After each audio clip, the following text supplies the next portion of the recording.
Good morning बच्चों। शुरू करते हैं आज की क्लास। इकोनॉमिक रिफॉर्म सिंस 1991 का कल हमारी फर्स्ट क्लास थी और आज सेकंड लेक्चर है। और एक बार देखते हैं कि कल हमने क्या पढ़ा था। हमारे को जो इकोनॉमी मिली थी बहुत अच्छी इकोनॉमी नहीं मिली थी। तो आजादी के बाद सरकार ने मिक्स्ड इकोनॉमिक सिस्टम को अडॉप्ट किया था, ये हम देख चुके थे। और लेकिन उन 40 सालों में 50 से लेकर के 1950 से 1990 तक बहुत सारी इकोनॉमी के अंदर डेफिशिएंसीज हो गई थी, है ना। बहुत सारी अदरवाइज ही प्रैक्टिसेस क्या हो गई थी, चालू हो गई थी। और बहुत ज्यादा जो अनप्लीजेंट सिचुएशंस आप बोल सकते हो वो क्रिएट हो गई थी, जिसकी वजह से 1991 में अपने को रिफॉर्म्स की जरूरत थी, जो हमने रिफॉर्म्स किए भी थे।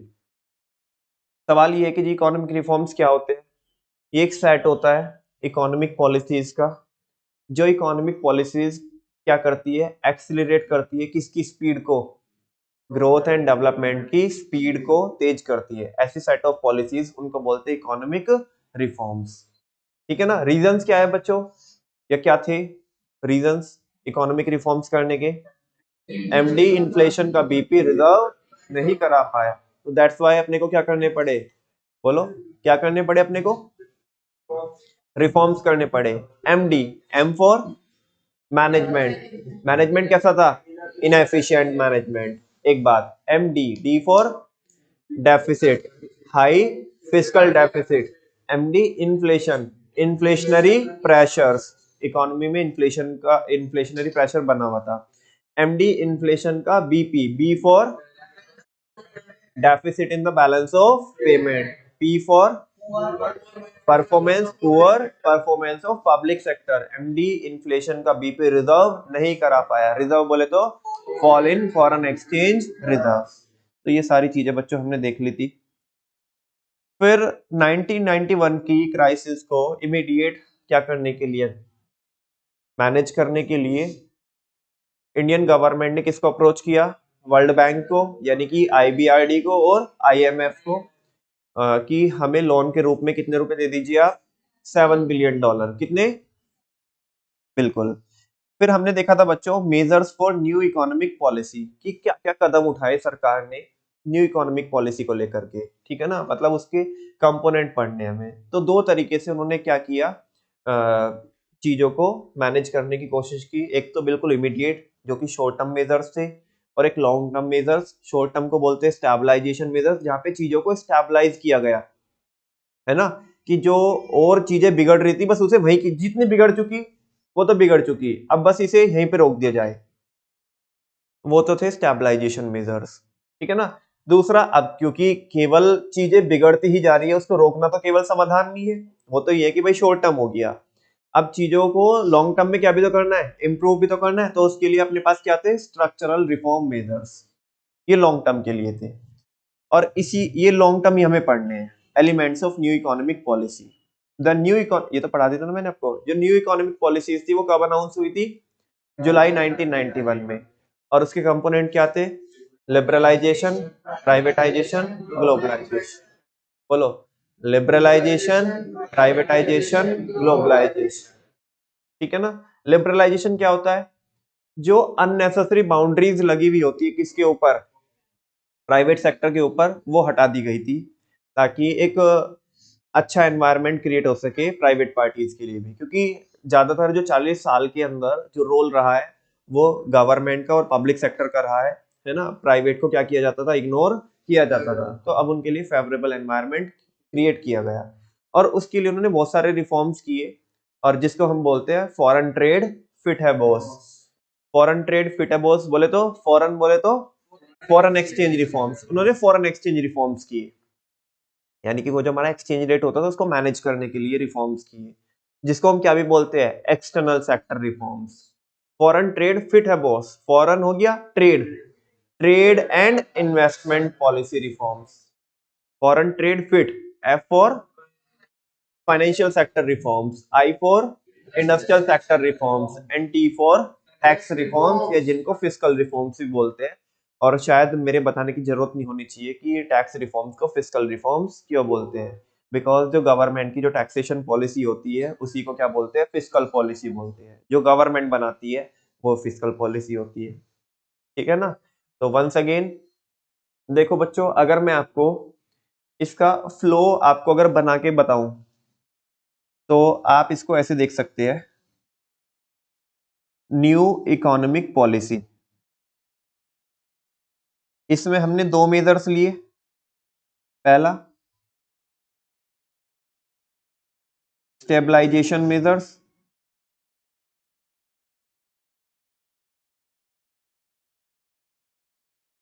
ये कैसे होते हैं बच्चों, शॉर्ट टर्म के लिए होते हैं। किसके लिए होते हैं, शॉर्ट टर्म के लिए होते हैं। दूसरे होते हैं हमारे कौन से, स्ट्रक्चरल। स्ट्रक्चरल मतलब जहां पे बड़े चेंजेस करने हैं, स्ट्रक्चरल रिफॉर्म्स या स्ट्रक्चरल मेजर्स भी बोल सकते हो उन्हें, कोई दिक्कत वाली बात नहीं है। ये किसके लिए होते हैं बच्चों, लॉन्ग टर्म के लिए होते हैं। किसके लिए होते हैं, लॉन्ग टर्म के लिए होते हैं, ठीक है ना। अब ये जो स्ट्रक्चरल रिफॉर्म्स होते हैं बच्चों, इनके तीन बच्चे होते हैं। कौन कौन, लिबरलाइजेशन, प्राइवेटाइजेशन और ग्लोबलाइजेशन। लिबरलाइजेशन के अंदर भी इन्होंने 5 रिफॉर्म्स किए। हाँ जी, फॉरेन ट्रेड फिट है बॉस, फॉरेन ट्रेड फिट है बॉस। ये फ्लो समझ में आ रहा है कि तुम्हें चीजें कैसे चल रही है। ऐसा तो नहीं हो रहा कि हम आगे आगे पढ़ते जा रहे हैं और ये पीछे का पता नहीं क्या चल रहा है, कुछ तो अलग ही हो रहा है, ठीक है ना। फॉरेन ट्रेड फिट है बॉस एक बार नाम बोल दीजिए तो मैं आगे चलता हूँ। इनके अंदर भी बेटा पॉइंट्स है सब, इन 5 के अंदर। और ये मजे की बात है, देखो अगर इतना अगर आपको आता है या आ चुका है, आपके माइंड में सेट हो चुका है, तो पक्का ये मेरा प्रॉमिस है, इनके अंदर भले ही कितने पॉइंट रहने वाले हैं मैं आपको याद करा के भेजूंगा आपको यहाँ, ठीक है ना, एज ऑफ ऑलवेज। बस एक बार नाम बोल दीजिए ताकि मेरे को भी एक मोटिवेशन से मिल जाए कि हाँ बच्चों को चीजें समझ में आ रही है, तो मैं आगे आज का कार्यक्रम चालू करूँ। फॉरेन ट्रेड फिट है बॉस बोले तो, फॉरेन फॉरेन बोले तो, अब मैं नहीं बोलूंगा, तुम आपस में बोलो ऐसे। हाँ चलो ऐसे कर लो ना, एक बच्चा डिसाइड कर लो कि वो बोलेगा फॉरेन फॉर, है ना। आप में से कोई तो डिसाइड कर लो ऐसे कि जो इनिशिएट करेगा, बाकी सारे बच्चे फिर बोलेंगे पूरा। चलो जी चालू करो। हाँ यार तुम्हारे मतलब एटलीस्ट ये तुम्हारी एनर्जी है सुबह सुबह, नालायको, अभी तो तुम्हारे मन की भी हो गई सारी पूरी, अभी भी नहीं बोल रहे हो।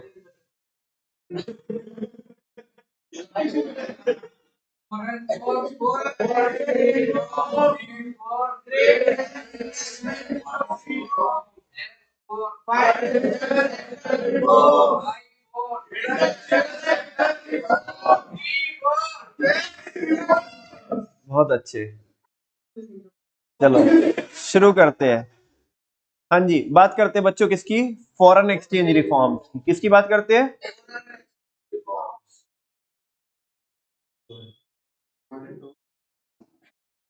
हाँ जी। India is towards crisis as rupee plunge. वो कह रहा है ये देखो, रुपया गिरता ही जा रहा है, मतलब इंडियन करेंसी क्या हो रही थी, डेप्रिशिएट हो रही थी। क्या हो रही थी, सरकार बीन बजा रही थी फिर भी कुछ नहीं हो रहा था, है ना। तो रिफॉर्म्स की जरूरत थी। अब वो क्या, ये जो रुपया इतना गिर रहा है ना, इसको उठाने के लिए क्या किया सरकार ने, वो देखते हैं। नहीं बीन बजाने से काम तो नहीं चलता ना।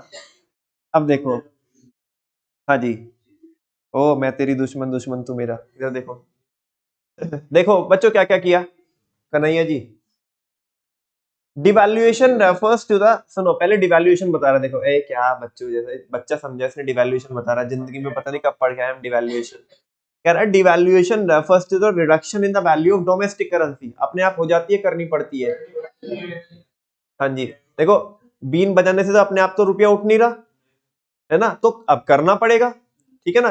तो करना जो होता है वो डेप्रिसिएशन करना होता है कि डिवैल्यूएशन करना होता है, डिवैल्यूएशन। सारे बच्चों को पता है, ये हम कहाँ पे पढ़ के आते हैं, फॉरेन एक्सचेंज रेट में पढ़ के आते हैं, ठीक है ना। चलो देखो, devaluation refers to the reduction in the value of domestic currency.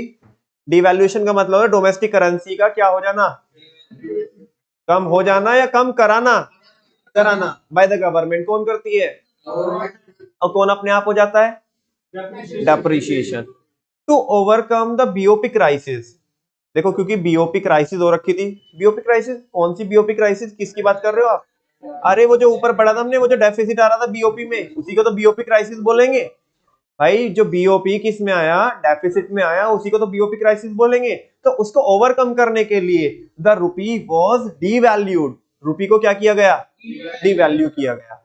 एक चीज याद रखनी है आपको ये, यानी कि जो फॉरेन ट्रेड फिट है बॉस में, जो फॉरेन सेक्टर रिफॉर्म्स है या जो फॉरेन एक्सचेंज रिफॉर्म्स है, उसमें पहला आपको मैं बार बार पूछूंगा, आपको ये पता होना चाहिए, तो सारी चीजें लिख दोगे आप। डिवैल्यूएशन आपको पता, वो लिख दोगे, एक्सप्लेन कर दोगे, गवर्नमेंट ने क्या किया वो भी लिख दोगे।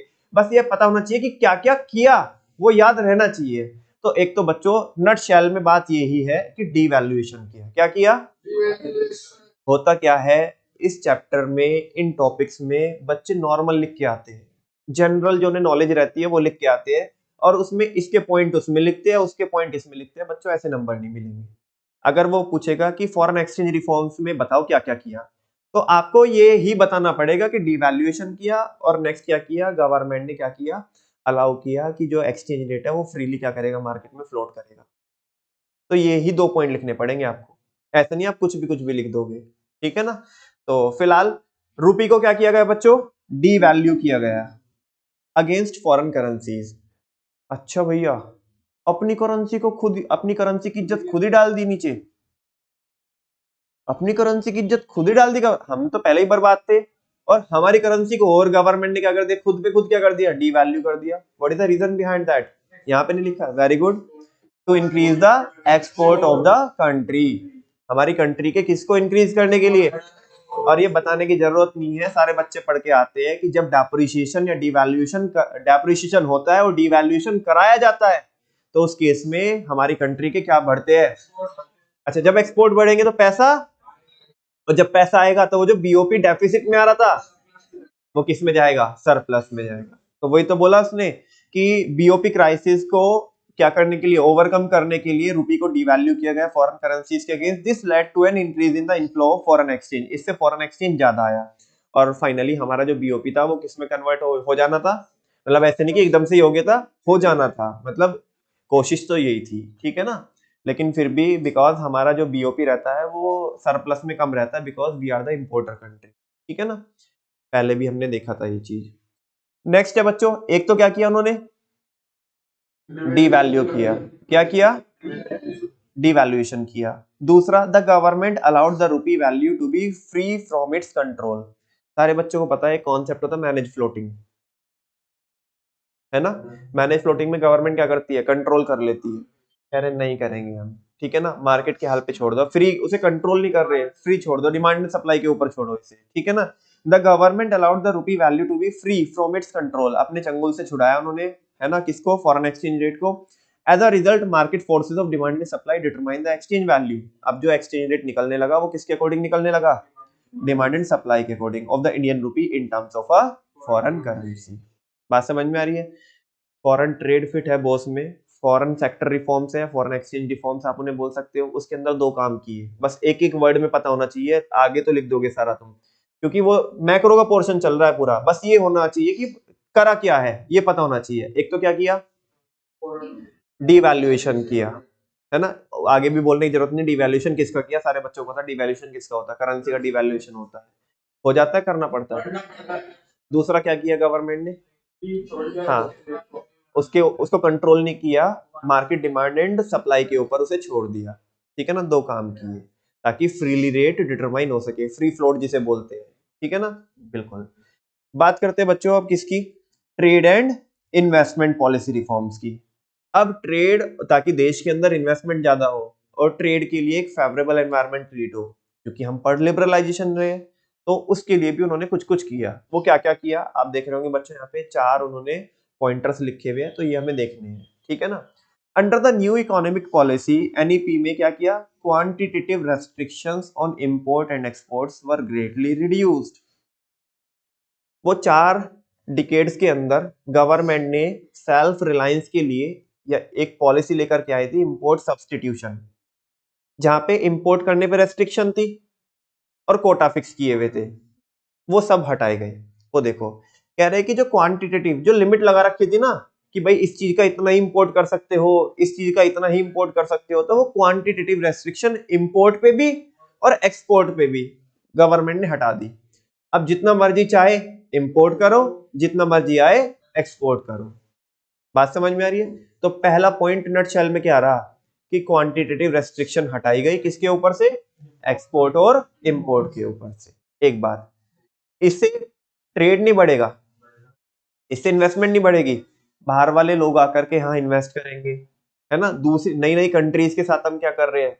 ट्रेड कर रहे हैं। तो trade and investment policy reforms का एक एग्जांपल है, ठीक है। दूसरा, एक्सपोर्ट ड्यूटीज वर रिमूव्ड, एक्सपोर्ट ड्यूटी हटाई गई।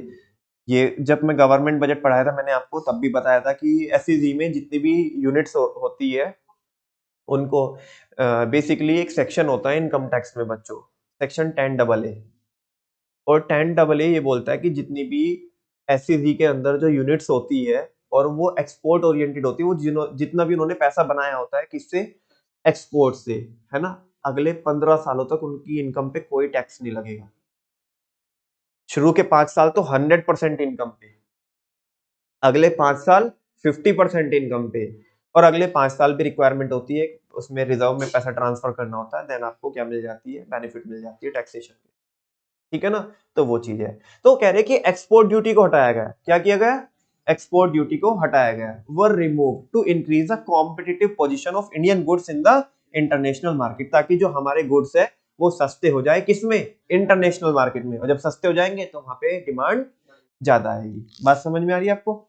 आगे बच्चों, नेक्स्ट है import duties were levied at higher rates, import duty को हायर रेट से लगाया गया to improve the competitiveness of domestic goods in the domestic market. अब तुम्हारे माइंड में एक डाउट आएगा, पॉइंट फर्स्ट को लेकर के और पॉइंट थर्ड को लेकर के। जहां तक मैं सोच पा रहा हूं या आपके माइंड को पढ़ पा रहा हूं, तो ये डाउट वही है जो आपके माइंड में है, जो मैं सोच रहा हूं। हाँ बोल दो, ऐसा ही है क्या? है ना? चलो फिर भी हम सुनना चाहेंगे वर्मा जी से कि क्या डाउट है। हाँ जी, हाँ जी। ऊपर तो बोला कि इंपोर्ट के ऊपर जो रेस्ट्रिक्शंस थी वो कम कर दी गई, जिससे कि इंपोर्ट क्या हो? ज्यादा हो। और तीसरे वाले पॉइंट में क्या बोला कि इंपोर्ट के ऊपर क्या लगाई गई? ज्यादा ड्यूटी लगाई गई। तो ये तो कहीं ना कहीं आपस में जो पॉलिसी है वो कॉन्ट्राडिक्ट नहीं कर रही, नहीं कर रही। डाउट था, लेकिन डाउट क्या हो गया? रिजॉल्व हो गया। क्योंकि ये केवल ये केवल और केवल ये केवल और केवल किसके लिए ही रिफॉर्म्स नहीं किए गए कि बाहर वाले लोग आए, अपने वालों को छोड़ करके केवल बाहर वालों का ध्यान रखेंगे क्या? नहीं। इंपोर्ट करो, कोई मनाही नहीं है, लेकिन ख्याल तो किसका भी रखना होगा? जो होम ट्रेडर्स है, जो होम मैन्युफैक्चरर है, हमारे हमारी कंट्री के, ये उनका भी तो ख्याल रखना होगा। इंपोर्ट पे रेस्ट्रिक्शन हटा दी, कितना इंपोर्ट करो, लेकिन रेट अपने हिसाब से तय करे कि ड्यूटी हम लगाएंगे। और बच्चों आज के दिन पे भी यही होता है कि इंपोर्ट करने पे क्या लगती है हमारे देश के अंदर? कस्टम ड्यूटी लगती है, लेकिन एक्सपोर्ट पे गवर्नमेंट इनफैक्ट बेनिफिट देती है। एसईजी वालों को क्यों देती है गवर्नमेंट बेनिफिट? क्योंकि एक्सपोर्ट बढ़ सके हमारे। उनपे इनकम टैक्स भी नहीं ले रहे, क्या भी नहीं ले रहे उनपे? इनकम टैक्स भी नहीं ले रहे, और उनको इनडायरेक्ट टैक्सेशन में भी क्या है? रिलैक्सेशन है ना। इनफैक्ट उनके लिए तो एक कॉन्सेप्ट होता है एंटी डंपिंग ड्यूटी। क्या होता है? Anti dumping duty. Anti dumping duty क्या होता है कि पहले उनके ऊपर टैक्स लगाया जाता है, और जब वो क्या करते हैं, वो सप्लाई कर देते हैं, एक्सपोर्ट कर देते हैं, तो वो ड्यूटी को रिवर्स कर दिया जाता है। क्या कर दिया जाता है? रिवर्स कर दिया जाता है, वापस दे दिया जाता है, ठीक है ना उन्हें।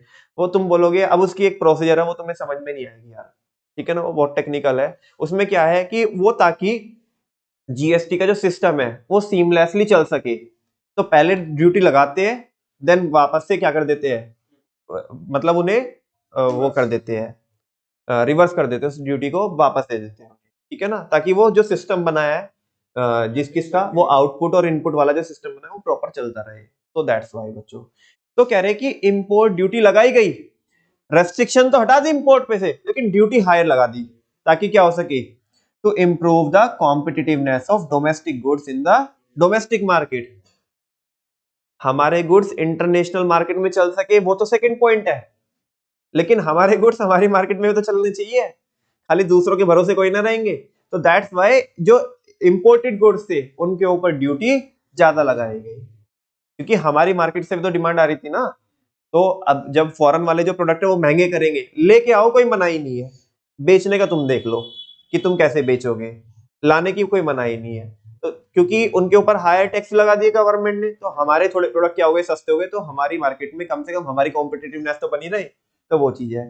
3 पॉइंट पढ़ा है मैंने अभी तक आपको, किसमें, trade and investment policy reforms में। कौन कौन बोल लो। एक तो क्वांटिटेटिव रेस्ट्रिक्शन हटाई, किस पे, एक्सपोर्ट पे और इंपोर्ट पे, बिल्कुल। दूसरा, एक्सपोर्ट ड्यूटी हटा ही दी, लगती ही नहीं है ना। और इंपोर्ट ड्यूटी हाई कर दी, ताकि हम किसको प्रोटेक्ट कर सके, डोमेस्टिक ट्रेडर्स को क्या कर सके, प्रोटेक्ट कर सके। आगे, the import licensing was एबोलिश्ड। Import करने के लिए जो आपको लाइसेंस लेना पड़ता था उसकी रिक्वायरमेंट को एबोलिश बोले तो हटा दिया, खत्म कर दिया, accept in the case of hazardous and environmentally sensitive industries. कुछ को छोड़कर, कुछ इंडस्ट्रीज अगर क्या करती थी, इंपोर्ट करती थी, तो उनको तो अभी भी लाइसेंस लेने की परमिशन थी। और वो कैसी इंडस्ट्रीज थी, जो हजार्डस इंडस्ट्रीज थी, है ना, जो सेंसिटिव एरिया थे, क्रिटिकल एरिया थे, एनवायरमेंटली सेंसिटिव इंडस्ट्रीज थी, उनके लिए तो अभी भी आपको गवर्नमेंट से क्या लेनी पड़ेगी, इंपोर्ट करने के लिए परमिशन लेनी पड़ेगी, लाइसेंस लेना पड़ेगा। लेकिन बाकी सब इंडस्ट्रीज में जो लाइसेंस की रिक्वायरमेंट थी वो क्या कर दी, आपको पता है ना, वो हमें एक कॉन्सेप्ट पढ़ के आते हैं उधर, लाइसेंसिंग राज, है ना, कि गवर्नमेंट से क्या लेनी थी, अपने को परमिशन लेनी थी, लाइसेंस लेना था। तो वही यहाँ पे क्या की गई, हटाई गई।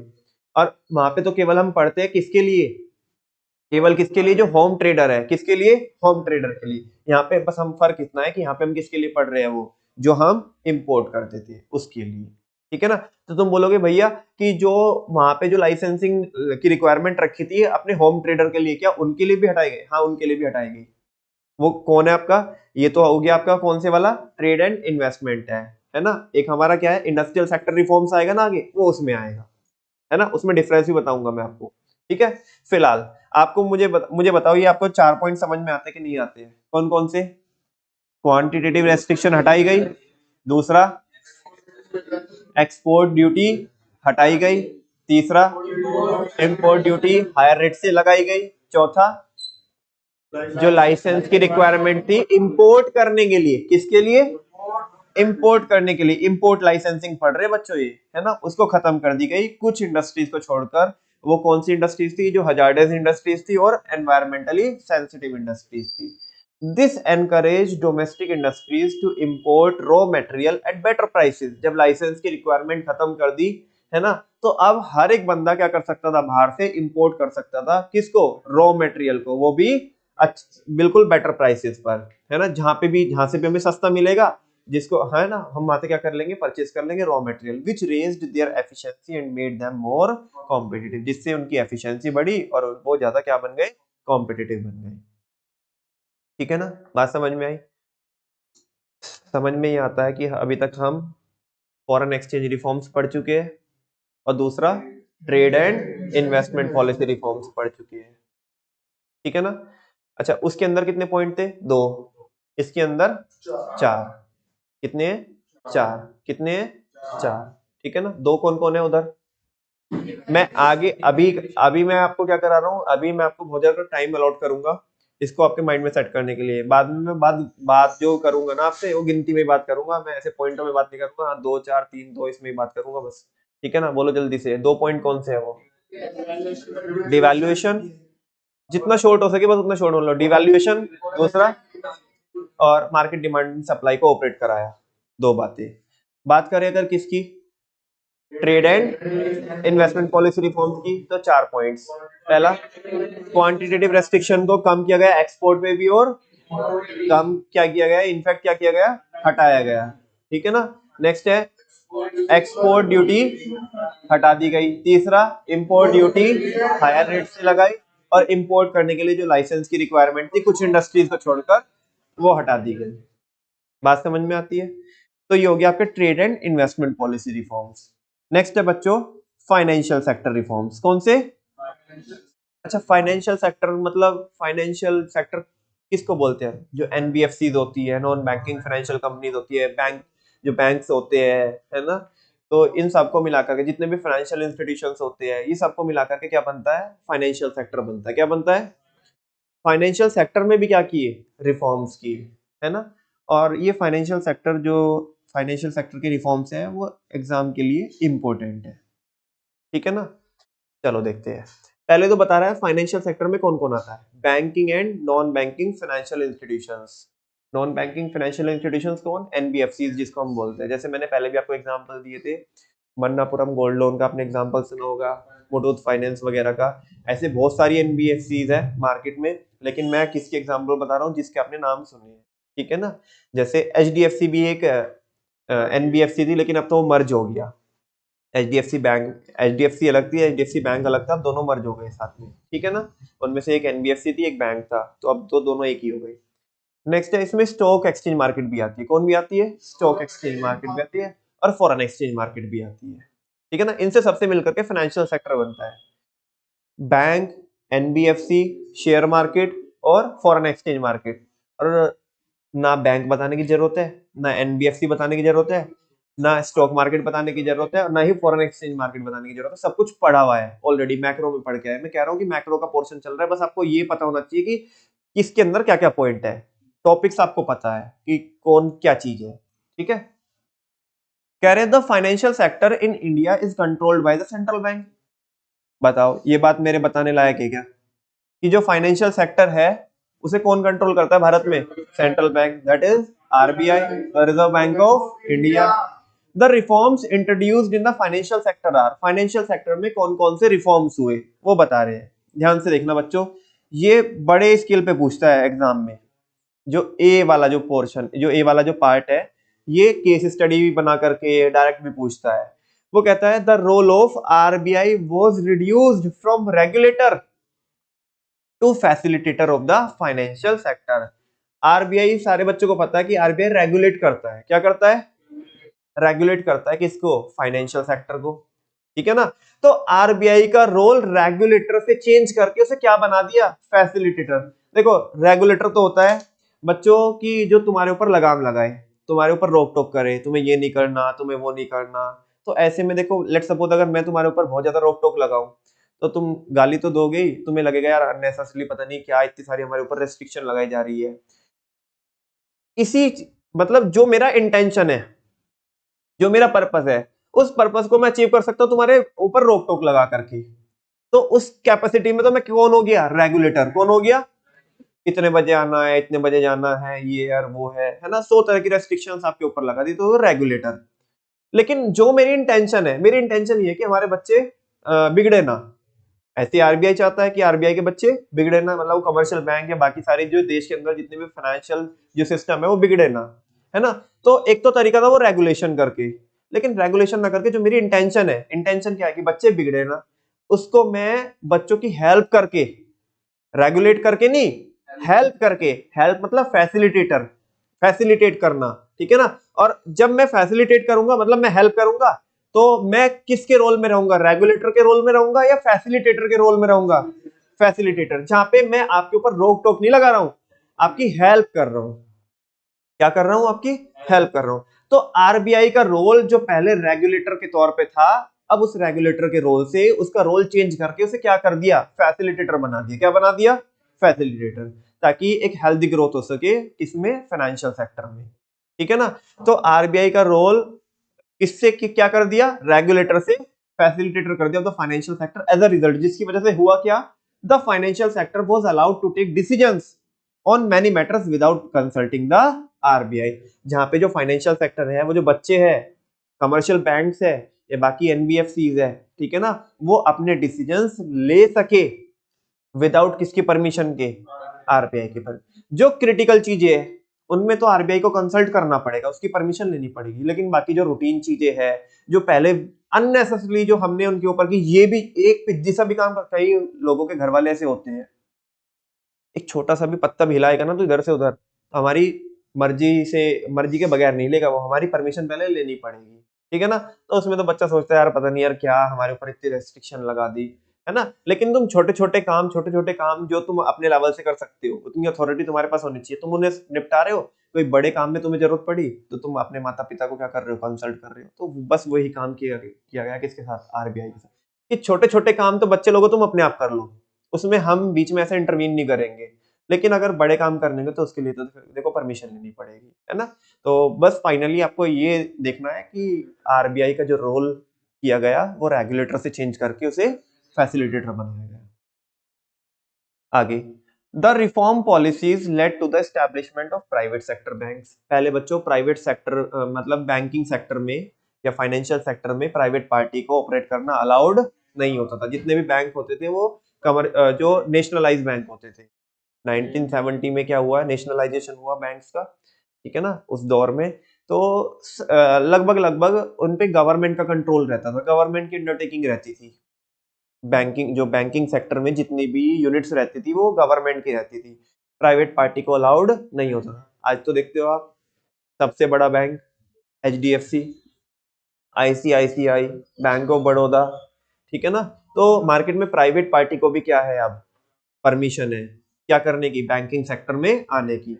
लेकिन पहले ये परमिशन नहीं थी, पहले केवल गवर्नमेंट ऑपरेट करती थी। तो कह रहे कि रिफॉर्म पॉलिसीज ने जो बैंकिंग सेक्टर में, फाइनेंशियल सेक्टर में रिफॉर्म्स हुए, उन्होंने रिफॉर्म्स में किया क्या, प्राइवेट सेक्टर को भी क्या किया, जगह दी, स्टैब्लिश किए प्राइवेट सेक्टर बैंक। और सुनो, प्राइवेट तो किया ही है, अब प्राइवेट में भी चाहे वो इंडियन हो चाहे वो फॉरेन हो, है ना, फॉरेन बैंक्स भी अलाउड नहीं थे। अभी भारत के अंदर प्राइवेट पार्टी ऑपरेट कर सकती है, वो प्राइवेट पार्टी चाहे इंडियन हो चाहे वो फॉरेन हो। अभी तक दो बातें पढ़ी हमने फाइनेंशियल सेक्टर रिफॉर्म्स में, बोलो बच्चों। हाँ जी, पहला रेगुलेटर से, थोड़ा हेल्प करो यार, है ना, रेगुलेटर से, वेरी गुड। और दूसरा क्या किया, हाँ जी, प्राइवेट सेक्टर बैंक्स को स्टैब्लिश किया, और प्राइवेट सेक्टर में भी कोई कंडीशन नहीं रखी, चाहे वो पार्टी इंडियन हो चाहे वो फॉरेन हो। पुराना तो नहीं बोले, 2 4 अभी इसमें पढ़ ही रहे हैं, नहीं अभी पूरा नहीं हुआ, पढ़ ही रहे हैं, ठीक है ना। आगे बच्चों, for example ICICI bank, ICICI की लॉन्ग फॉर्म पहले भी हमने पूछी थी आपको, यहाँ पे लिखी हुई भी है, industrial credit and investment corporation of India, है ना। द लिमिट ऑफ, नेक्स्ट है, थर्ड है बच्चों, the limit of foreign investment in banks was raised to around 74%. Foreign institutional investors such as merchant bankers, mutual funds and pension funds were now allowed to invest in Indian financial markets.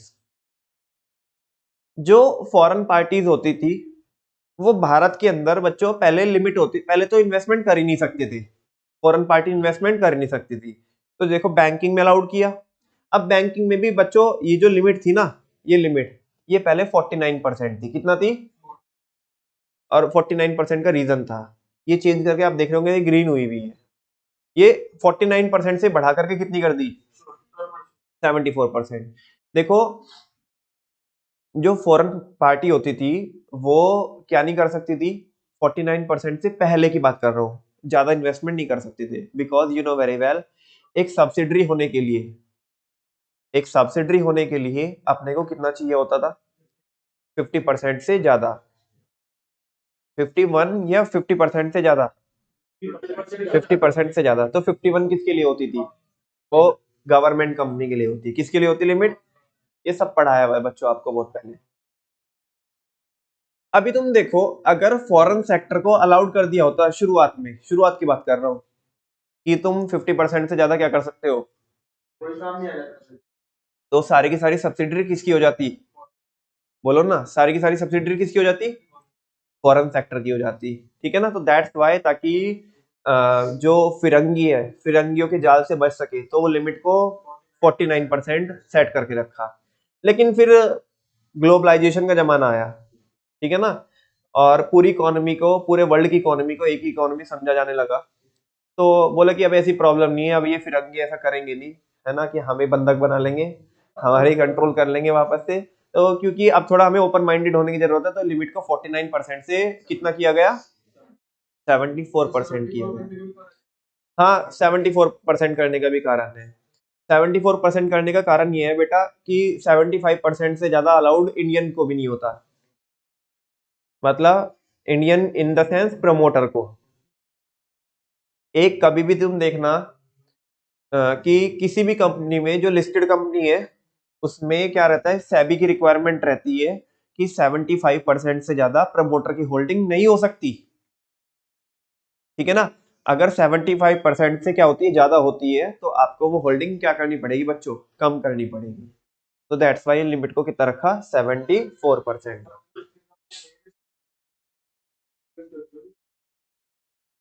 क्या चीज, private listed, हाँ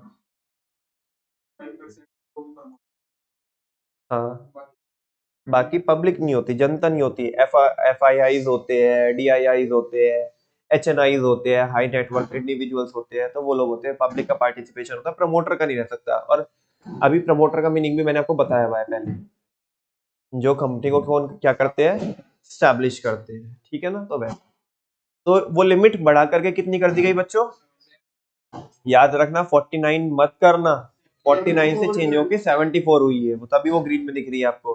तो कह रहे हैं कि जो foreign investment की जो लिमिट थी बैंकिंग सेक्टर में, उसे बढ़ा के कितनी कर दी गई, 74% के आसपास कर दी गई। फॉरेन इंस्टीट्यूशनल इन्वेस्टर्स, जो एफ आई आई होते हैं, कौन होते हैं, मतलब जो फॉरेन के इन्वेस्टर्स होते हैं, फॉरेन इंस्टीट्यूशनल इन्वेस्टर, सारे बच्चों को पता है कि एक इंस्टीट्यूशनल इन्वेस्टमेंट होती है और एक डायरेक्ट इन्वेस्टमेंट होती है, ये भी मेरे को कोई बताने की जरूरत नहीं है ना। जब फॉरेन का बंदा हमारी कंपनी में क्या करता है, इन्वेस्ट करता है, ठीक है ना, शेयर्स वगैरह में, सिक्योरिटीज में इन्वेस्ट करता है, तो उसे बोलते हैं इंस्टीट्यूशनल इन्वेस्टर। तो जो फॉरेन इंस्टीट्यूशनल इन्वेस्टर्स थे, सच एज मर्चेंट बैंकर्स, जो कौन थे, मर्चेंट बैंकर कौन होते हैं, जो बड़े बड़े पोर्टफोलियो संभालते हैं, है ना, बड़ी बड़ी इन्वेस्टमेंट को संभालते हैं, वो मर्चेंट बैंकर्स होते हैं। म्यूचुअल फंड्स होते हैं, मतलब म्यूचुअल फंड में क्या रहता है कि बेसिकली एक असेट मैनेजर रहता है, जनता जाके उसे अपना पैसा देती है, वो होशियार बंदा होता है, पहले भी समझाया हुआ है आपको। जनता जाके उसे अपना पैसा देती है, वो फिर अलग अलग कंपनी के शेयर्स में पैसा लगाता है, ठीक है ना, डाइवर्सिफाई करके। तो वो इंस्टीट्यूशन जो होता है वो म्यूचुअल फंड होता है। एंड पेंशन फंड कुछ ऐसे होते हैं जो पेंशन फंड, जो पेंशन संभालते हैं, ठीक है ना, अलग अलग फील्ड में रहते हैं, उसके भी क्या होते हैं, डिफरेंट डिफरेंट प्लान्स होते हैं, ठीक है। Were now allowed to invest in Indian financial market, अब उन्हें इंडियन फाइनेंशियल मार्केट में अलाउ कर दिया गया, और कितनी लिमिट कर दी गई उनकी, 74%। तीसरा पॉइंट है।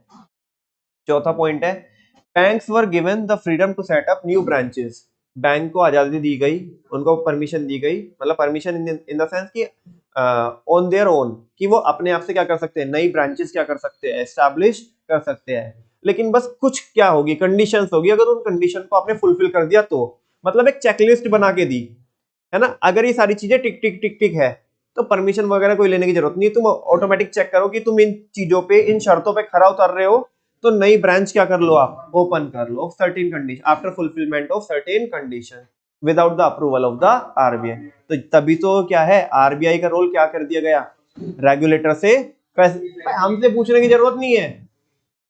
हम चाहते कि तुम बिगड़ो ना, हम चाहते थे कि तुम बिगड़ो ना, तो इसका मतलब ये नहीं कि हम तुम्हारे ऊपर रेगुलेशन लगा रहे हैं, हम तुम्हें क्या कर रहे हैं, हेल्प कर रहे हैं।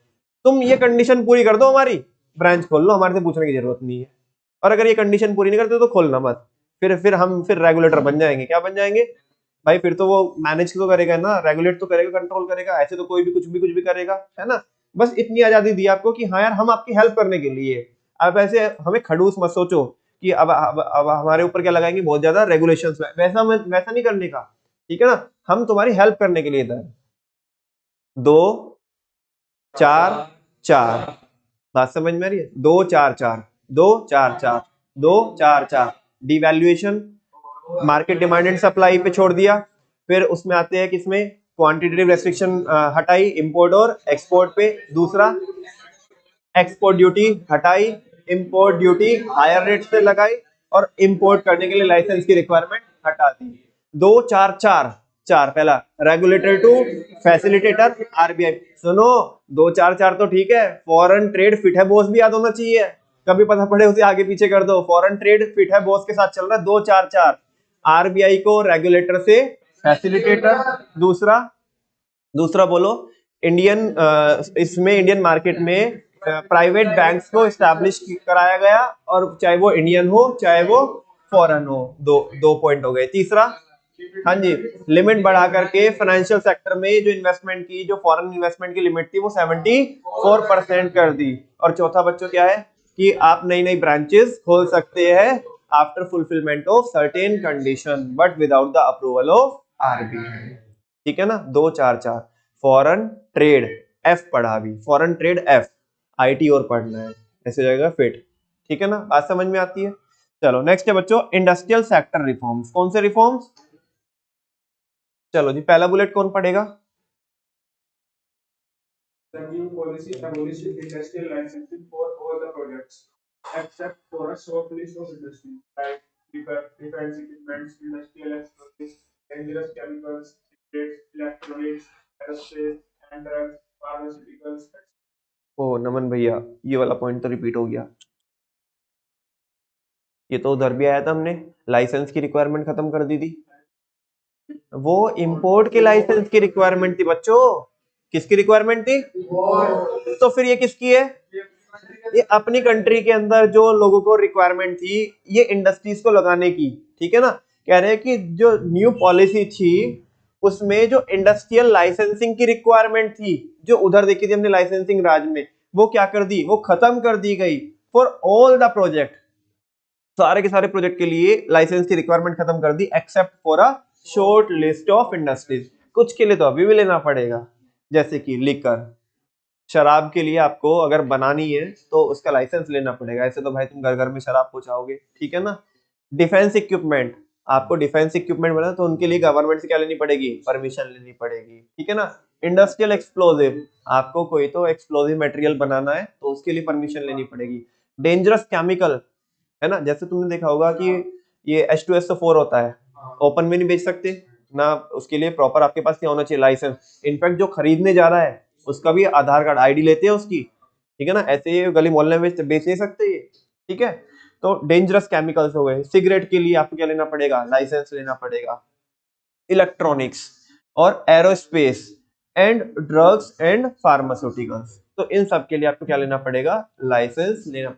इन सारी की सारी इंडस्ट्रीज में आपको एक दो फैक्टर, एक दो फीचर कॉमन दिख रहे हैं। एक तो एक क्रूशियल सेक्टर है और ये सेंसिटिव है, ये सेंसिटिव एरियाज है। इन सारे सेक्टर से, मतलब इन सारी इंडस्ट्रीज से देश की इंटीग्रिटी और उसकी सेफ्टी को खतरा पहुंच सकता है। यस और नो? मान लिया अब ये है इंडस्ट्रियल एक्सप्लोजिव है, कोई भी बना रहा है ना, बम बना रहे लोग, घर घर में बनने लगे। ठीक है ना। उनने उनने बोला कि ओ भाई मेरे घर के आगे से गाड़ी हटा वरना बम फेंक दूंगा मैं। मतलब इतना काम होने लगा। ठीक है ना। तो ये देश की इंटीग्रिटी और देश की सेफ्टी का सवाल था, तो उन इंडस्ट्रीज के लिए ही लाइसेंस की रिक्वायरमेंट रखी। बाकी सब जूते चप्पल बनाने बनाओ यार, हमें क्या मतलब है। ठीक है ना, फालतू की। तुम एक के मारो, जूता मारो, चप्पल मारो, हमें कोई फर्क नहीं पड़ता, चोट थोड़ी बहुत आएगी। लेकिन अभी क्या है ना कि वो जो सेंसिटिव एरिया है उनमें तो लेना ही पड़ेगा यार परमिशन। ठीक है ना। नमन भाई इतने नाटकबाजी क्यों करते हो? बेटा इसलिए करता हूँ ताकि आपके माइंड में सेट हो जाए ये पॉइंट। एरोस्पेस होता है कि जहाँ पे हम जो एयरक्राफ्ट वगैरह होते हैं, ठीक है ना, जितने भी जो जेट प्लेन्स होते हैं जो इनमें वर्क करती है कंपनीज, ठीक है ना, तो वो, तो ये सारे सेंसिटिव एरियाज है और इनमें इन्वेस्टमेंट भी बहुत मोटी इन्वेस्टमेंट लगती है। ठीक है। अभी ध्यान से सुनो, ये पॉइंट आपको कुछ तो याद दिलाएगा पुराने चैप्टर की। नेक्स्ट वाला जो बुलेट है, the number of industries exclusively reserved for the public sector was reduced from 17 to 3 industries. Oh my God, ये क्या बोल रहा है? जो स्केड्यूल ए में 17 इंडस्ट्रीज रिजर्व करके रखी थी उन्हें 17 से घटा करके कितनी कर दी? बस ये 3 ही अपने पास रखेंगे, सरकार के पास हम 3 ही संभालेंगे, बाकी 14 को भी किसको दे दिया? प्राइवेट सेक्टर को दे दिया। पहले तो अपने पास रखा था, अब उन्हें प्राइवेट सेक्टर को दे दिया। ठीक है ना। अच्छा देखो, तुम बोलोगे नमन भैया ऐसा क्यों? अरे तुम देखो ना बेटा, ऊपर जो तुम्हें ऊपर जो ये इंडस्ट्री दिख रही है जिनके लिए परमिशन लेनी थी, क्या लेनी थी? तो परमिशन इसलिए, मतलब पहले तो ये काम कौन ही कर रही थी, अब किसको दे दिया, लेकिन इनके लिए क्या लेना पड़ेगा, बाकी किसी के लिए नहीं लेना पड़ने का लाइसेंस, ठीक है ना। तो 17 से घटा करके 3 कर दी। और कौन कौन है उनके नाम, एमसीक्यू बन सकता है यहाँ से बहुत अच्छा, कि बताओ जो गवर्नमेंट ने रिटेन करके रखी 3 इंडस्ट्रीज वो कौन सी है, या इनमें से ऐसा पूछेगा कौन सी नहीं है, अच्छा क्वेश्चन नहीं पूछेगा इनमें से कौन सी नहीं है, तो 4 ऑप्शन देगा, वो 3 तो है, एक कोई तो अलग देगा, वो ही इसका क्या रहेगा, आंसर रहेगा। कौन कौन सी थी वो 3 इंडस्ट्रीज, यार बातें मत करो, एक तो मैं पता नहीं यार कैसे पढ़ा रहा हूँ आपको, ये तो देखा करो कि किस दिन पढ़ा रहा हूँ, और मेरी हेल्थ भी सपोर्ट नहीं कर रही है, तुम अपनी बातें कर रहे हो। डिफेंस इक्विपमेंट, ठीक है ना, एक तो जो डिफेंस इक्विपमेंट है वो अपने पास, वो इंडस्ट्री अपने पास रखी। दूसरा एटॉमिक एनर्जी जनरेशन, जहां पे एटॉमिक एनर्जी जनरेट की जाती है वो अपने पास रखा, एंड रेलवे को अपने पास रखा। ये 3 इंडस्ट्रीज गवर्नमेंट ने अभी भी अपने पास रखी हुई है। बात समझ में आती है आपको। बाकी 14 इंडस्ट्रीज किसको हैंड ओवर कर दी, कुछ भी मनमानी करेंगे अपनी, हाँ लाइसेंस लेना पड़ेगा, अदरवाइज लाइसेंस क्या कर देंगे तुम्हारा, कैंसिल कर देंगे, ठीक है ना, लाइसेंसिंग की रिक्वायरमेंट है उनके, ठीक है ना। कितने पॉइंट पढ़े अभी हमने, पहला, एक तो लाइसेंस की रिक्वायरमेंट खत्म कर दी। नमन भैया रिपीट है पॉइंट, नहीं है बेटा रिपीट, वो इंपोर्ट के लिए है, ये अपने वालों के लिए है, ये हम पढ़ रहे इंडस्ट्रियल सेक्टर रिफॉर्म, वो था ट्रेड एंड इन्वेस्टमेंट की, ताकि हमारी दूसरी कंट्री के साथ ट्रेड और देश के अंदर जो इन्वेस्टमेंट है वो उसके लिए रिफॉर्म्स थे। ये है हमारे सेकेंडरी सेक्टर को लेकर के रिफॉर्म्स। तो लाइसेंस की रिक्वायरमेंट खत्म कर दी गई कुछ इंडस्ट्रीज को छोड़कर, वो आप नाम देख लोगे यहाँ पे लिखा हुआ है, बस आपको वो पता होना चाहिए। अच्छा 17 से कितनी कर दी, 3 कर दी, ठीक है ना। और 3 कौन कौन है वो, डिफेंस, एटॉमिक एनर्जी जनरेशन और रेलवे। अब आओ देखो, ये पॉइंट भी मैंने आपको बताया हुआ है, many goods produced by SSI have now been dereserve, जो उस टाइम पे उनके लिए, उनको प्रमोट करने के लिए रिजर्व किए थे, अब वो क्या कर दिए, हाँ अब इन्हें कोई भी प्रोड्यूस कर सकता है, कोई एमएनसी भी प्रोड्यूस कर सकती है, केवल एसएसआई, मतलब भैया एसएसआई भी कर सकती है, हाँ वो भी कर सकती है, बस ऐसा नहीं है कि बस यही प्रोड्यूस करे, कोई भी कर सकता है, ठीक है ना। तो वो हो गया। नेक्स्ट है, with the introduction of liberalisation and expansion scheme, liberalisation करने के बाद और एक्सपेंशन स्कीम्स लाने के बाद, the requirement for large companies to obtain prior approval, जो बड़ी बड़ी कंपनीज को प्रायर परमिशन लेनी पड़ती थी, प्रायर अप्रूवल, प्रायर अप्रूवल बोले तो पहले जो अप्रूवल लेनी पड़ती थी, किसके लिए, एक्सपेंशन करने के लिए। ये भी तो पॉइंट रिपीट हो रहा है, ये पॉइंट भी तो इससे रिलेट करता है, इस वाले से। Establishment of new undertaking, mergers, amalgamations etcetera was eliminated. मुझे बताओ पहले तो इस वाले पॉइंट में और इस वाले पॉइंट में क्या फर्क है, और इस वाले में और इस वाले में,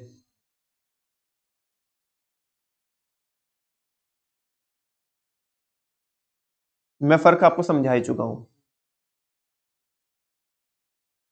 हाँ जी, इसमें और उसमें जो स्टार मार्क लगाया उसमें समझ में आता है, और जिसमें वो एरो लगाया इसमें, और बता दो मेरे को फर्क क्या है।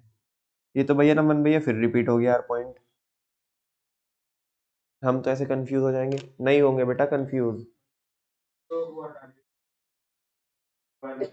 वहां पे तो अगर आपको काम चालू करना है, काम चालू करने के लिए लाइसेंस की रिक्वायरमेंट हटाई गई, यहाँ पे काम को चालू नहीं करना है, काम को बढ़ाने का है, दो कंपनी को मर्ज करने का है, अमलगमेशन मर्जर करना है, डीमर्जर करना है, ठीक है ना, डाइवर्सिफाई करना है, मतलब ऑलरेडी एग्जिस्टिंग बिजनेस में कुछ तो आपको रिस्ट्रक्चरिंग करनी है, एक्सपेंशन करना है, डाइवर्सिफिकेशन करना है, मर्जर अमलगमेशन किसी भी टाइप का क्या करना है, रिकंस्ट्रक्शन करना है, तो उनके लिए लाइसेंस की रिक्वायरमेंट नहीं थी। तो अलग हुआ ना ऊपर वाले से, ऊपर वाले में धंधा चालू करने के लिए रिक्वायरमेंट थी जो लाइसेंस की, वो खत्म कर दी गई। इधर चले हुए धंधे में आपको रिकंस्ट्रक्शन करना है, कुछ तो एक्सपेंशन करना है, डाइवर्सिफिकेशन करना है, उसकी रिक्वायरमेंट अब नहीं है लाइसेंस लेने की। समझ में आ रही है बात, वो बोल रहा है।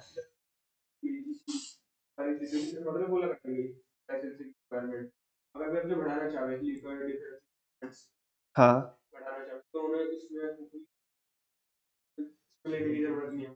उसमें उन्हें, हाँ परमिशन मान लिया। देखो क्या हुआ कि अब कोई सेक्टर है, कोई भी यहाँ पे प्राइवेट पार्टी क्या कर रही है, ऑपरेट कर रही है, उसने धंधा चालू करना है, नॉर्मल धंधा है, लेट सपोज उसे बोतल बनानी है, ठीक है ना। तो बोतल बनाने के लिए कोई भी परमिशन लेने की जरूरत नहीं है। अभी आज एक एक्स कैपेसिटी में क्या कर रहा है, ऑपरेट कर रहा है, साल में 10 लाख बोतल बनाता है। अब इसे क्या करना है, 50 लाख बोतल बनाने का प्रोडक्शन प्लांट लगाना है। तो उसके लिए भी परमिशन लेने की जरूरत नहीं है, पहले लेनी होती थी अगर प्रोडक्शन कैपेसिटी बढ़ानी होती थी, अभी जरूरत नहीं है। ठीक है ना। अब तुम बोलोगे, तुम्हारा सवाल था, तुम्हारे सवाल पे आता हूँ। तुमने सवाल पूछा लीकर के लिए कि अगर लीकर का प्रोडक्शन क्या करना चाहता है, बढ़ाना चाहता है, उसके लिए जब चालू करना था जब भी परमिशन लेनी थी, जब उसका काम बढ़ाओगे एक्सपेंड करोगे उनके लिए तभी भी रिक्वायर्ड स्पेसिफाइड परमिशंस लेनी पड़ेगी। ये केवल उनके लिए थे जो नॉर्मल सेक्टर थे। बात समझे। रेगुलेशन अभी भी इनके ऊपर तो बराबर से रेगुलेशन है, ये वाले जो लिखे हुए यहाँ पे जिनको मैंने ग्रीन कलर से हाईलाइट किया, इनके लिए तो बराबर से परमिशन लेनी पड़ेगी।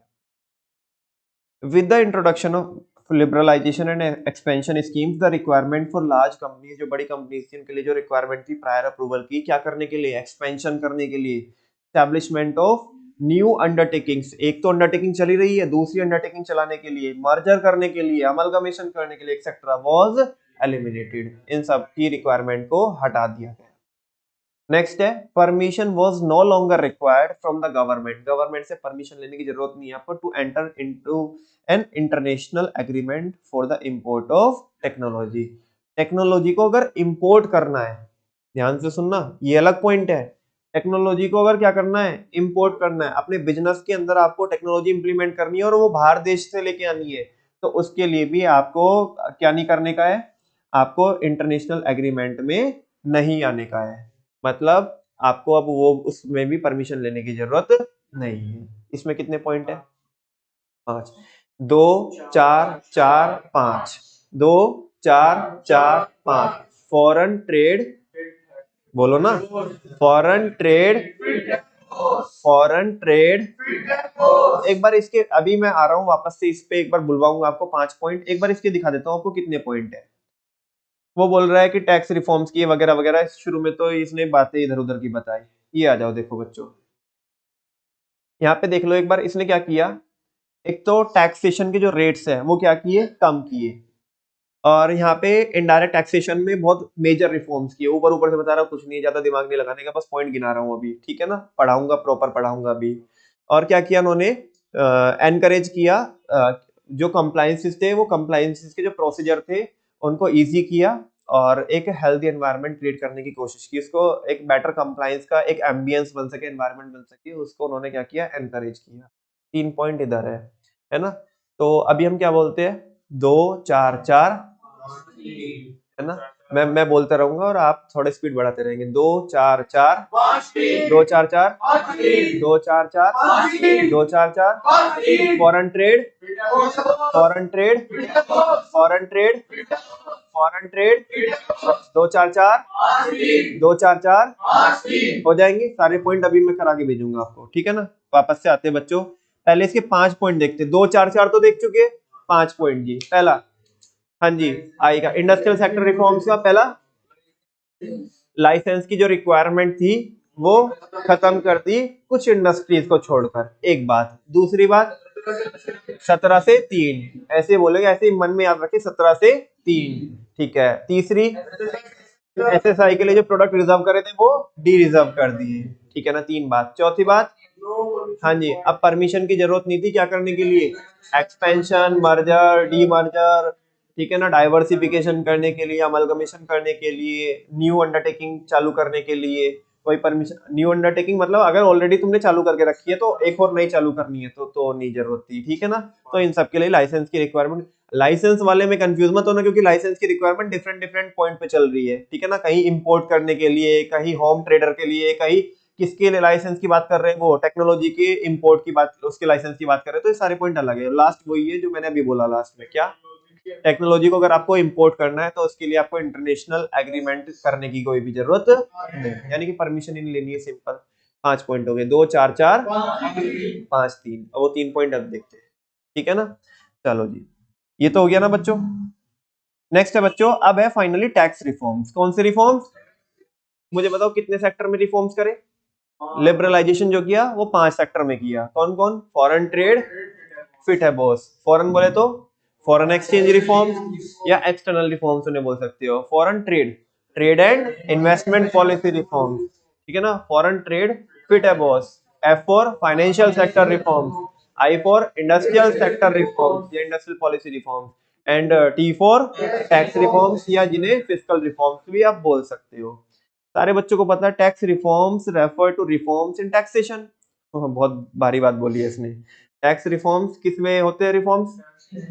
Taxation and expenditure policies of the government, जो गवर्नमेंट की जो कलेक्शन और जो एक्सपेंडिचर पॉलिसी होती है, टैक्सेशन और एक्सपेंडिचर पॉलिसी होती है, उसमें चेंजेस करना, उसी को बोलते हैं tax reforms. Tax reforms are also known as fiscal reforms. इन्हें फिस्कल रिफॉर्म्स भी बोलते हैं बिकॉज ये गवर्नमेंट की फिस्कल पॉलिसी होती है। ए चल जा दे जा, ऐसे बता रहा है इधर। डायरेक्ट टैक्सेस इंडायरेक्ट टैक्सेस दो होते हैं, पता है हमें।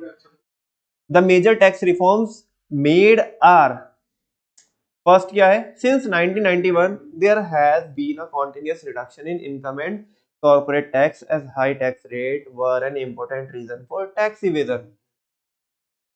1975 में और उस दौर में 70% तक टैक्स लगता था। मतलब अगर तुमने ईमानदारी से कितना कमाया है, 100 रुपए कमाए, तो गवर्नमेंट अपना कटोरा तुम्हारे सामने रख देगी, 70 तो ईमानदारी से इसमें डाल दे। बताओ इंसान टैक्स इवेजन करेगा कि नहीं करेगा? तो ये क्या भला है टैक्स इवेजन? टैक्स की चोरी करना, ऑलरेडी समझाया हुआ आपको, ठीक है ना।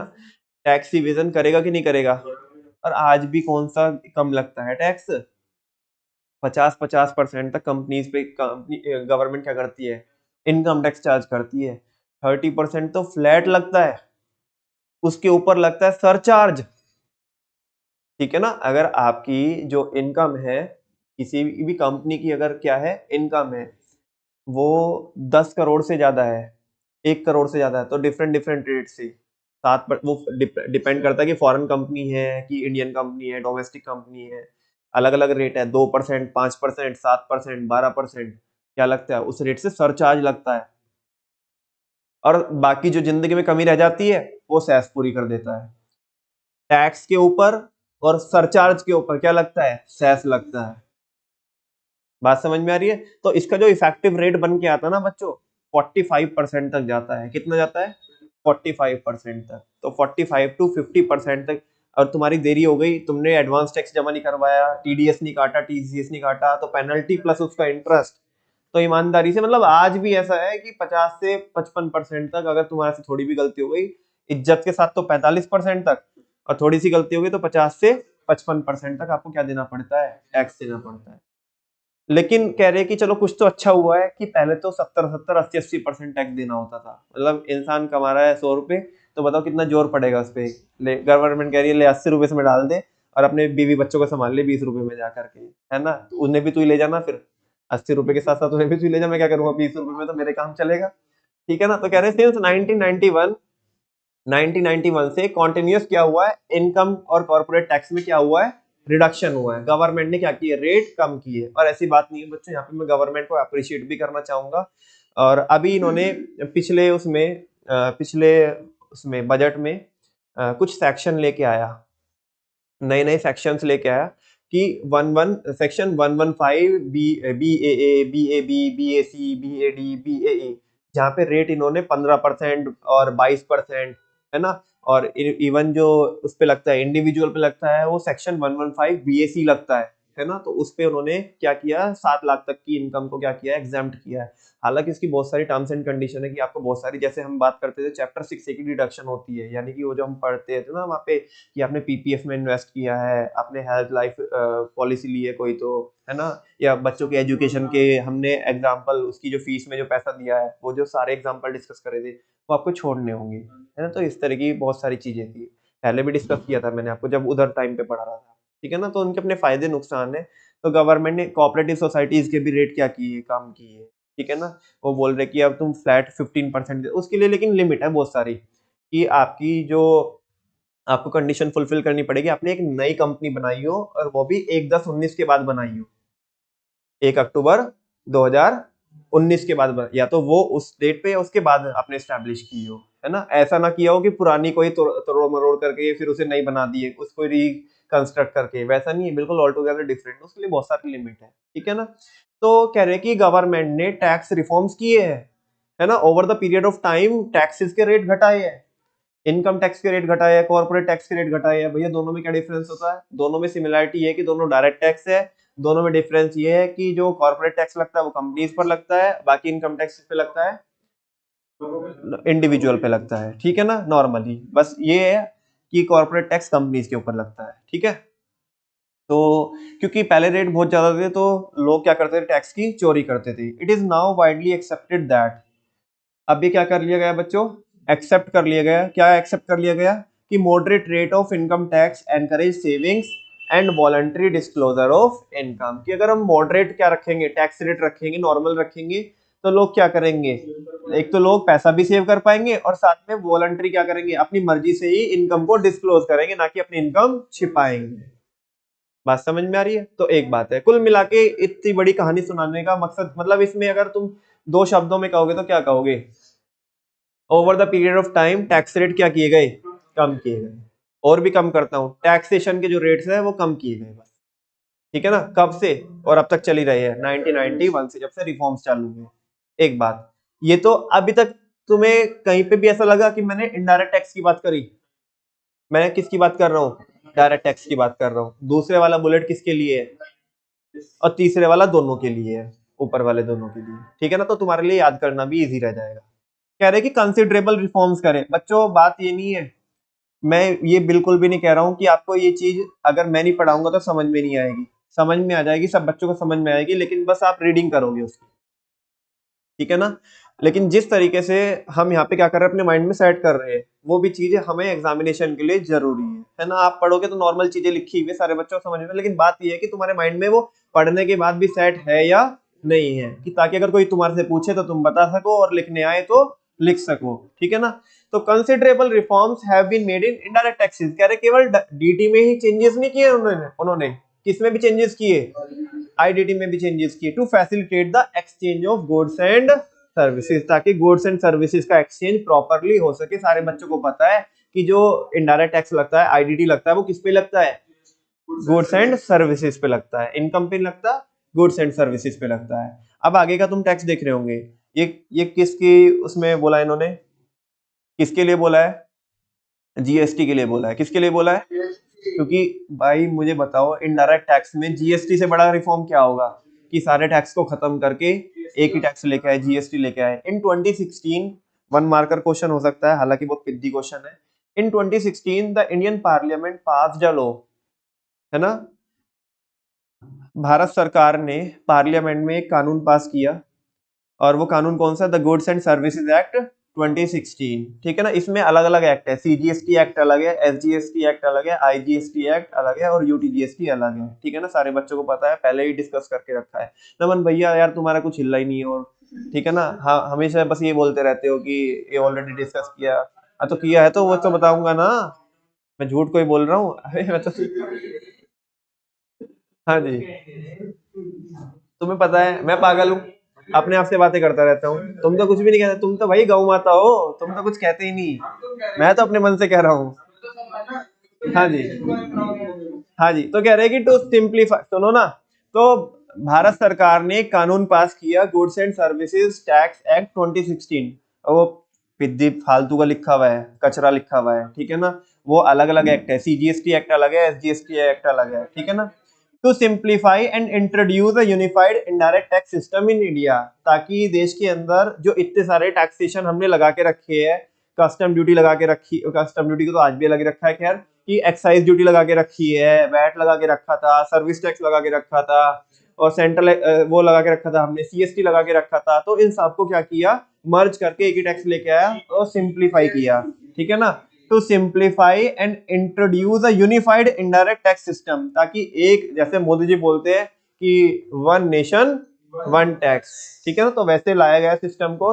This law came into effect in July 2017, 2016 में कानून पास किया, और 17 में लेके आया। कौन सी डेट में लेके आया, 1 जुलाई 2017, ठीक है ना, 1 जुलाई 2017 को लेके आया। जुलाई में करते हैं सारे काम। This is expected to generate additional revenue, इसका मकसद था कि क्या हो जाए, एडिशनल रेवेन्यू क्या हो जाए, जनरेट हो जाए गवर्नमेंट के लिए, रिड्यूस टैक्स इवेजन, और क्या क्या हो जाए, टैक्स की चोरी कम हो जाए and create one nation one tax, एक देश एक टैक्स का यहाँ पे कॉन्सेप्ट लेके आएगा एंड वन मार्केट, साथ में एक मार्केट ऐसा कि one nation one tax one market. ठीक है, कुल मिला के क्या है, इतनी बड़ी गाथा गाने का इनडायरेक्ट टैक्सेशन में रिफॉर्म्स हुए, जीएसटी लेकर के आए, इससे बड़ा कोई रिफॉर्म्स नहीं हुआ। हालांकि उसमें भी रेट कम किए उन्होंने, जैसे कि जो कस्टम ड्यूटी के रेट थे over the period of time क्या किए, कम किए, है ना। और बाद में तो बस वो सारा कुछ, अब तो उसको कहने का कुछ मतलब रह नहीं जाता, बाकी दूसरों के बारे में चर्चा करने का कि भाई हम एक्साइज के बारे में चर्चा करें। हालांकि एक्साइज पूरी तरीके से खत्म नहीं हुई, कुछ प्रोडक्ट पे क्या लगती है एक्साइज, लगती है अभी भी, लिकर वगैरह पे लगती है, वो दूसरे पेट्रोलियम के कुछ प्रोडक्ट्स होते हैं, ठीक है ना। पहले भी आपको बताया था कि उस पे कि जीएसटी नहीं लगता, जो पेट्रोलियम प्रोडक्ट होते हैं उन पे क्या लगता है, वैट लगता है। तो उसमें कुछ प्रोडक्ट है ऐसे, लेकिन अब उन बातों को कुछ यहाँ पे डिस्कस करने का मतलब रह नहीं जाता जब पिक्चर में है ही कौन, गब्बर सिंह टैक्स, मतलब नाम तो सुना ही होगा, जीएसटी, जीएसटी बोले तो गब्बर सिंह टैक्स, ठीक है ना। हाँ जी, सुनो जी, हाँ नहीं मोदी आ जाएगा तो मोदी जी को भी देखेंगे यार, है ना। सुनो इधर देखो, हम गाली कोई दे रहे हैं यार मोदी जी को, मतलब अगर हमने ऐसा बोला था, तुम तो ऐसा सोच रहे हो कि राहुल गांधी का तुम स्टेटमेंट रिपीट कर रहे हो, ऐसा नहीं है, मोदी जी की तारीफ भी करते हैं, अभी कर ही नहीं हमने तारीफ की, रेट को क्या किया है, काम किया, तुम तो यार पता नहीं क्या सोचते हो। सुनो, लायक नहीं है, इसे उठवाओ भाई।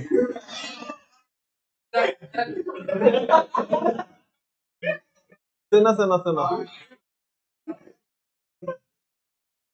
ऐसे मत बोल भाई, चलो इधर देख लो, एक पॉइंट देख लो लास्ट, अरे एक लास्ट पॉइंट देख लो, सारे बच्चे देखो इधर, in order to encourage, in order to encourage better compliance, ताकि क्या हो सके, कंप्लायंस बेटर तरीके से कर सके। पहले क्या करना होता है, सर्विस टैक्स की रिटर्न अलग भरनी होती थी, एक्साइज की अलग भरनी होती, सीएसटी की अलग और वैट की अलग, सबके लिए लोग अलग अलग चाहिए होते, सिस्टम अलग चाहिए होता, पैसा ज्यादा लगता था और उसके मतलब हेडेक बहुत ज्यादा थी। अभी वो कह रहे कि ताकि सीमलेस कंप्लायंस कर सके लोग, तो बस एक ही टैक्स की रिटर्न भरनी है आपको, जीएसटी की। तो कह रहे कि लोग अच्छे से कानून का पालन कर सके, कंप्लायंस कर सके on the part of tax payer, मतलब टैक्स पेयर अच्छे से फॉलो कर सके सारे कानून को। तो many procedures have been simplified, काफी सारे जो प्रोसीजर्स थे जो पहले बहुत ज्यादा हेडेक थी, उसको क्या किया गया, सिंप्लीफाई किया गया। और ये केवल किसके लिए नहीं है, ये डीटी के लिए नहीं है, ये आईडीटी के लिए, दोनों के लिए है पॉइंट। बात समझ में आ रही है, हाँ जी। तो क्या बोलिएगा, फॉरेन ट्रेड फिट है बॉस, फॉरेन ट्रेड, अगर हम इसे साइड कर दे तो फॉरेन ट्रेड फिट है बॉस के बाद आप बोल सकते हो 244, 244, 244, foreign trade, foreign trade, 244, foreign trade, come to the point, 2 4 4 5 3 बोलते हैं, दो शुरू में, फॉरेन फॉरेन बोले तो दो, डिवैल्यूएशन, हाँ फ्री रेट ऑफ एक्सचेंज, बिल्कुल सही बात है, 2 4 4 4, हाँ 4 बोलो, फॉरेन ट्रेड में बोलना ना, ट्रेड में, तो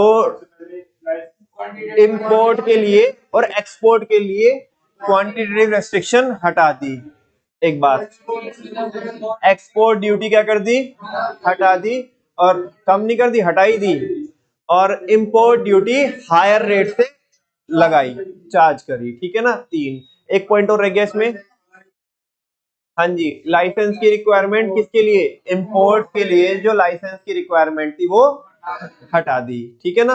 अच्छा 2 4 हो गए, फिर अगेन 4, ये कौन से है, फॉरेन ट्रेड फिट, यानी कि financial sector reform, regulator to facilitator, दूसरा establishment of private bank Indian as well as foreign, तीसरा लिमिट बढ़ा करके, हाँ फॉरेन इन्वेस्टमेंट की जो लिमिट थी वो 74% कर दी, बिल्कुल सही बात है। चौथा, नई ब्रांचेस क्या कर सकते हो, ओपन कर सकते हो after fulfilment of certain condition but without the approval of RBI. 2 4 4 5, यानी कि 5 किस में बोलना है, आई बोले तो इंडस्ट्रियल सेक्टर रिफॉर्म्स, हाँ जी, उसमें एक तो इंडस्ट्रियल लाइसेंसिंग की रिक्वायरमेंट खत्म कर दी कुछ इंडस्ट्रीज को छोड़ करके, 17 से 2, तीसरा एसएसआई के लिए प्रोडक्ट क्या कर दिए, डी रिजर्व किए, जो पहले क्या करके रखे थे, रिजर्व करके रखे थे। तीसरा, चौथा, हाँ कंपनी को अगर क्या करना है, एक्सपेंड करना है, मर्जर करना है, डीमर्जर करना है, अमलगमेशन करना है, तो उसके लिए परमिशन लेने की जरूरत नहीं है। और पांचवा बच्चों, टेक्नोलॉजी अगर इंपोर्ट करनी है आपको तो इंटरनेशनल एग्रीमेंट में आने की जरूरत नहीं है। 2 4 4 5 हो गया। बात करते हैं 3 की, है ना, यानी कि टैक्स रिफॉर्म। डायरेक्ट टैक्स के rates over the period of time कम किए गए। इनडायरेक्ट टैक्सेस में बड़े बड़े रिफॉर्म्स किए गए। जीएसटी लेके आया गया, 2016 में कानून पास हुआ, 2017 में 1 जुलाई 2017 को। बात समझ में आती है। और लास्ट, दोनों के लिए, चाहे डीटी हो चाहे आईडीटी हो, दोनों के लिए कंप्लायंसेस को क्या किया गया, इजी बनाया गया। किसके पार्ट पे, टैक्स पेयर के पार्ट पे, ताकि सीमलेसली वो क्या कर सके, कानून का पालन कर सके। इसी के साथ साथ बच्चों हमारा जो लिबरलाइजेशन है, और लिबरलाइजेशन का एक भारी भरकम जो टॉपिक है, फॉरेन ट्रेड फिट है बॉस, और उसके अंदर 2 4 4 5 3 ऐसे कभी भी अभी आना चाहिए माइंड में। फॉरेन ट्रेड फिट है बॉस, 2 4 4 5 3, भूलने का नहीं है। कल फिर कराऊंगा। और कल पढ़ेंगे बच्चों हम क्या, प्राइवेटाइजेशन। बहुत सिंपल सा टॉपिक है। जो टेक्निकल पोर्शन था वो खत्म हो गया, है ना। और तुम देखो कि जब टेक्निकल पोर्शन को भी तुमने इतने अच्छे से किया है, तो बाकी तो फिद्दी को तो देख ही लेंगे, है ना। बोलो भारत माता की जय, वंदे। आज के लिए इतना ही करेंगे बच्चों।